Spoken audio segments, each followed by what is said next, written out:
बहुत अच्छे बिंदु रखे हैं आपने कई। मैं अनिल सिन्हा जी आपके पास आता हूं, फिर मैं बिलाल साहब और अदीर जी के पास आता हूं। अनिल सिन्हा जी, भागवत ने अभी 2 दिन पहले फिर एक मीटिंग के अंदर, आजकल तो उन्हें हर हफ्ते कहीं ना कहीं बोलने की आदत है, वो जमाने खत्म हो गए जब वो दशहरे पे एक स्पीच दिया करते थे और पूरे साल के लिए वो एक मार्गदर्शन का काम करता था। आजकल तो हर हफ्ते ही बोलते हैं और कहते हैं कि एक शख्स हैं जो विदेशों में जाके भारत की छवि खराब कर रहे हैं, राहुल पे अटैक कर रहे हैं, तो पूरे भारत को ऐसे व्यक्ति को जवाब देना चाहिए। यानी कि बौखलाहट है। आरएसएस को भी महसूस हो रहा है कि हाँ, चीजें हाथ से निकल रही हैं। और दूसरी बात, कर्नाटक की गारंटियां भी लागू हो गई हैं, डेट्स अनाउंस हो गई हैं, जो मैंने पहले एक अपने प्रोग्राम में बात की थी अभी इसी हफ्ते में, कि कांग्रेस को ये घोषित कर देना चाहिए कि, क्योंकि वहां बीजेपी के लोग प्रोवोक कर रहे थे कर्नाटक के अंदर कि जाओ फ्री में जाओ, पैसे मत दो, बस में फ्री में जाओ, पैसे मत दो, तो वो एक तरह से उनको कानून तोड़ने के लिए प्रोवोक कर रहे थे। तो मैंने कहा कांग्रेस को अपने घोषणा पत्र बोलना चाहिए, वो आएंगे तो कितने दिन में लागू कर देंगे, साथ में कुछ चिट्ठी भी दे देंगे, तो उससे लोगों को भरोसा रहेगा ये कब होगा। तो अब उन्होंने उसकी सारी डेडलाइन घोषित कर दी है, तो वो सारा कंफ्यूजन निकल गया है।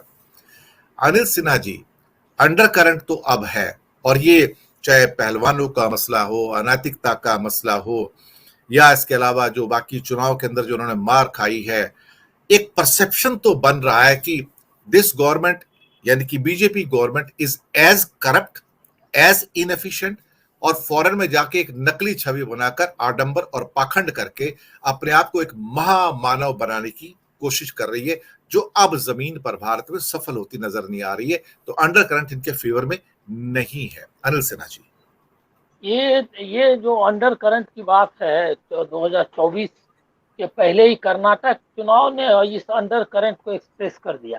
अंडर करंट नहीं बल्कि करंट ही, मतलब मेन करंट जो है वो वही था कि उसने दिखा दिया कि प्रधानमंत्री ने रैली किए, रोड शो किए, पैसा खर्च किया, इंस्टीट्यूशन उनके साथ था, मीडिया उनके साथ था, और अपने नाम पर वोट मांगा।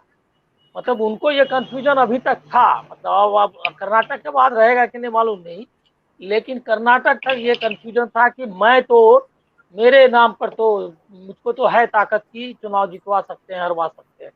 तो ये तो उनका कंफ्यूजन दूर हो जाना चाहिए। तो अंडर करंट तो उनको पता चल गया है।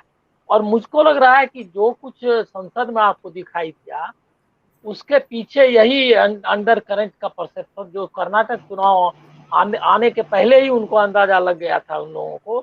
तो जल्दी जल्दी में ये एक्सप्रेस किया आरएसएस ने अपने हिंदुत्व के इंटेंट को, जिसमें अखंड भारत की तस्वीर भी है, सावरकर का जन्मदिन है, और वहाँ के पुजारियों को लेकर के राजदंड लेकर के उनका आना। और इवन उन्होंने द्रौपदी मुर्मू को इसीलिए नहीं बुलाया ताकि वो सारा शो चाहते थे आरएसएस की लाइन पे हो। तो वो उन्होंने दिखा दिया है। तो उसका तो असर दिख रहा है पार्टी में। और हमको लग रहा है कि ये और भी गलतियां करते जाएंगे। जैसे कि ये गलती जो संसद वाली ब्लंडर है, मतलब वो इतना आसान नहीं है। जो भी आदिवासी समाज है उसको समझ में आ गया कि द्रौपदी मुर्मू को बनाने का कोई मतलब नहीं था, उनको इन्होंने बेइज्जत किया, ये तो वहां तक मैसेज जरूर चला गया। दूसरा है क्या कि ये इसको अंडर करंट को विपक्षी पार्टी ने भी सही सही उसको समझ लिया, और कम से कम कांग्रेस तो बढ़िया से समझ चुकी है। राहुल गांधी की जो अमेरिका यात्रा है उसको इसी संदर्भ में लेना चाहिए। ये जो अंडर करंट है उसको एक्सप्रेस करना है, उसको आर्टिकुलेट करना है, उसको वॉइस देना है। इसके लिए वो जो है अब सक्रिय है। और वहाँ अमेरिका भी एक एक तरह से एक हिस्सा था उसका। इसके अलावा है कि अब आप जरा देख लीजिए कि 9 साल का जो हुआ इनका, उसको मनाने के बारे में जो इन्होंने घोषणा की, वो लेकिन उसका कोई असर नहीं दिख रहा है। मतलब वो जो इवेंट मैनेजमेंट था, जो लक दक पूरा मीडिया चालू रहता था, एड वैड दिया इन्होंने बहुत ये भी किए, मतलब स्टेटमेंट वगैरह भी दिए, लेकिन उसमें उसमें कंटेंट कुछ मतलब ज्यादा उसमें दम नहीं नजर आया। तो एक तरह का जो आप समझ लीजिए क्या कि निराशा या भय जिसको आपने कहा है, उस भय से तो वो आरएसएस और बीजेपी आक्रांत है। दूसरा एक है क्या कि आरएसएस जो है वो इसी वो एक वो एक तो है क्या कि आरएसएस एक सब्जेक्टिव ये क्या कहते हैं आइडियोलॉजी और फिलोसफी में विश्वास करने वाला संगठन है, जो आप समझ सकते हैं, ज्यादा डिटेल में जाने। हिंदुत्व एक एक तरह का सब्जेक्टिव चीजों में विश्वास करने वाला, जिसको कि दुनिया की जो ऑब्जेक्टिव चीजें हैं, साइंटिफिक जो टेम्पर है उसमें नहीं है, कंटेंट है ही नहीं।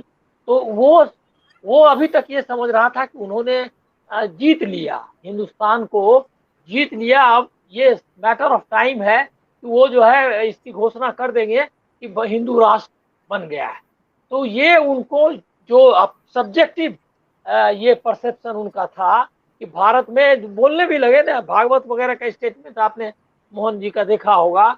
उन्होंने कहना शुरू किया कि 800 वर्ष की गुलामी खत्म हो गई है, और ये सब राम मंदिर वगैरह का लेकर के ये सब जो दिखाई नजारा दिखाई दिया। पीएमओ में आरएसएस के लोग बैठते हैं, अब संगठन में पूरा उनका कब्जा हो गया है, इंस्टीट्यूशंस उनके कब्जे में है, मीडिया उनके कब्जे में है। तो ये सब दिखने से एक तरह का सब्जेक्टिव जो परसेप्शन उन्होंने बना ली थी कि ये पूरा अब हिंदुस्तान हिंदुआइट हो, हिंदुइज्म मतलब हिंदुत्ववादी हो चुका है। अब डरने की कोई बात नहीं है, और राहुल गांधी वगैरह तो कुछ है नहीं। लेकिन भारत जोड़ो यात्रा जो है ना, वो उसने पंक्चर कर दिया इस ये जो परसेप्शन था। और ये जो करंट उनको दिख रहा था, वो करंट वो था नहीं।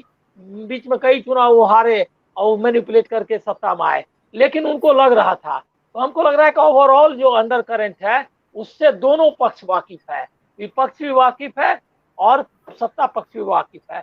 अब फाइट जो है इस अंडरस्टैंडिंग के साथ होगी कि जनता का मूड अलग है।